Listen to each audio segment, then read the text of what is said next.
안녕하세요. 엄마는 과학생 강다현입니다. 제가 몇 년간 블로그를 운영해 왔는데요. 이제 정말 글로 표현하는데 한계가 느껴져서 솔직히 과학이 좀 어렵잖아요. 근데 과학 내용을 글로 예를 드니까 너무 어려워지는 거예요. 결국 유튜브를 열었습니다. 예!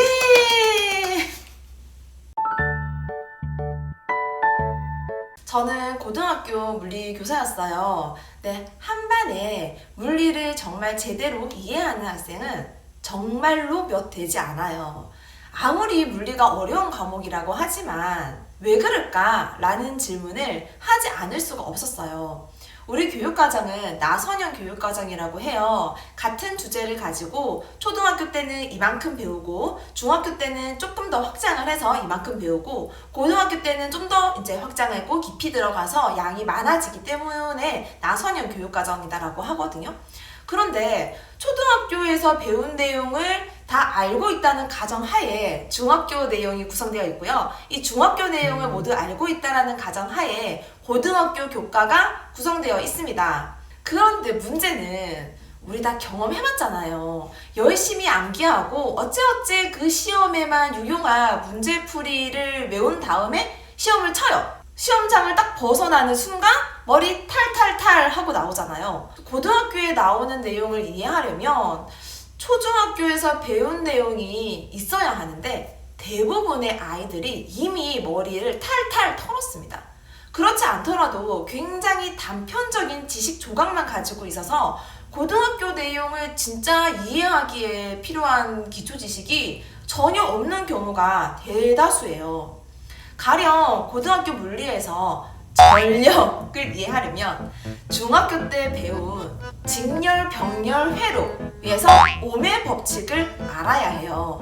물론 학생들은 오매 법칙을 알아요. 모르는 학생들도요. 잠깐 한번 알려주면 알아요.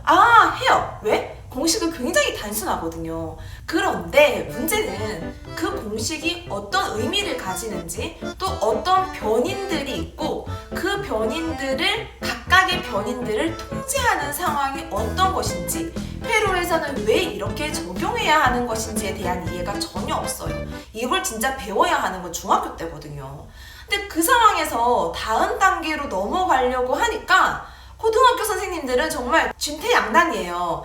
이걸 모르는데 덮고 넘어가면 억지로 어떻게 가르쳐 줄 수 있겠지만 아이들이 이해할 수가 없고요. 또 이걸 붙잡고 다 이해시킨 다음에 넘어가려면 고등학교 과정을 진도를 나갈 수가 없어요. 왜 이런 문제가 생겼을까요?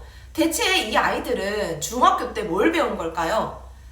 그래서 저는 중학생들이 어떻게 공부하는지에 관심을 가지게 되었습니다. 실제로 중학생들은 이걸 이해하고 있을 시간이 없어요. 사실 이해하지 않더라도 중학교 때 나오는 문제를 해결하는 데는 큰 어려움이 없거든요. 오히려 문제풀이법을 익히면 훨씬 더 빨리 진도를 나갈 수가 있어요. 그러다 보니까 잘하는 아이들은 빨리 고등학교 선행을 나가야 하기 때문에 학원에서 공식 배우고 그냥 문제풀이 하기에 바쁘고요. 특히 이 경우에는 문제도 대부분 맞아요. 많이 맞아요. 그렇기 때문에 내가 알고 있다라고 착각하고 넘어가는 경우도 상당히 많고요. 못하는 아이들은 중학교 과학이 어렵기 때문에 이해되지 않기 때문에 역시나 학원에서 공식만 배우고 문제풀이법만 연습하기에 바쁩니다. 저는 이 중학교 과학이 어렵다고 하는 후자의 아이들에게 좀 더 관심을 가지고 지켜보았어요. 왜 과학이 어려울까요? 왜 과학 교과서는 읽고 스스로 공부하지 못할까요? 교육 과정이 너무 한 걸까요? 자, 만약에 교육 과정이 평균적인 아이들에게 맞춰져 있다면 적어도 반에서 절반 이상의 아이들은 스스로 해결할 수 있어야 하거든요. 저는 이 문제가 아이들 개개인의 공부 능력이 되지 않아서는 아니라고 생각했습니다. 공부 방법의 문제라고 생각을 했어요. 중학생이 되기 전에 스스로 공부하는 방법을 익혀야 하는데 우리 초등학생들을 보면은 그럴 기회를 굉장히 많이 놓치고 있습니다. 초등 문제집을 보면 솔직히 어렵지는 않아요. 대부분의 아이들이요 쉽게 풀어요. 문제집을 다 풀고 다 맞았다고 해서 기초 공사가 튼튼한 건 아니거든요. 기초라는 것은 내가 완전하게 이해하고 습득하고 적용할 수 있어야 해요. 문제집은 공식을 외우고 문제 푸는 요령만 익혀도 대부분의 아이들이 다 맞을 수 있어요. 그래서 초등학생들과 수업을 하기 시작했습니다.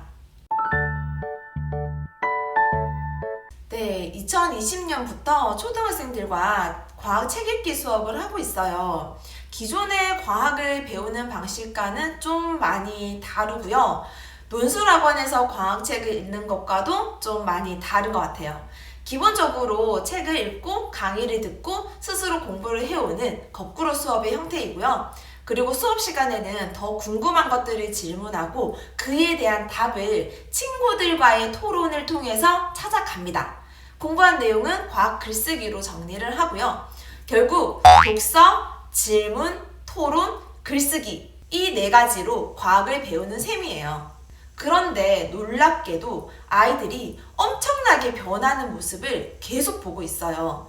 과학에 전혀 관심이 없고 또 과학을 싫어하던 아이들이 과학이 제일 재미있다면서 과학책만 찾아서 읽고 과학 공부만 하겠다고 하고요. 또 원인과 결과의 그 논리 관계를 설명하는 과학적 사고력도 눈에 띄게 좋아지고 있습니다. 심지어 다른 과목에서도 공부하는 힘을 발휘하고 글쓰기 평가를 잘 받기도 하고요. 그야말로 과학에 대한 관심, 호기심, 재미와 과학을 이해하는 능력까지 두 마리의 토끼를 모두 잡고 있는 셈이에요. 게다가 덤으로 메타인지를 키워 스스로 공부하는 방법을 배우고 또 다른 과목으로 영역을 확장하고 있어요.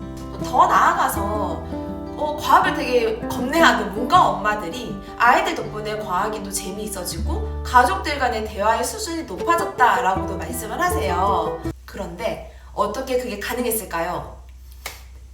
저만의 특별한 능력이 아니고 독서의 힘이었어요. 그래서 더 많은 부모님들이 가정에서 또 더 많은 선생님들이 학교나 학원에서 이런 방법을 좀 사용하면 좋겠다 해서 제가 그동안 아이들을 가르쳤던 방법이나 노하우들을 공유하려고 유튜브를 열었습니다.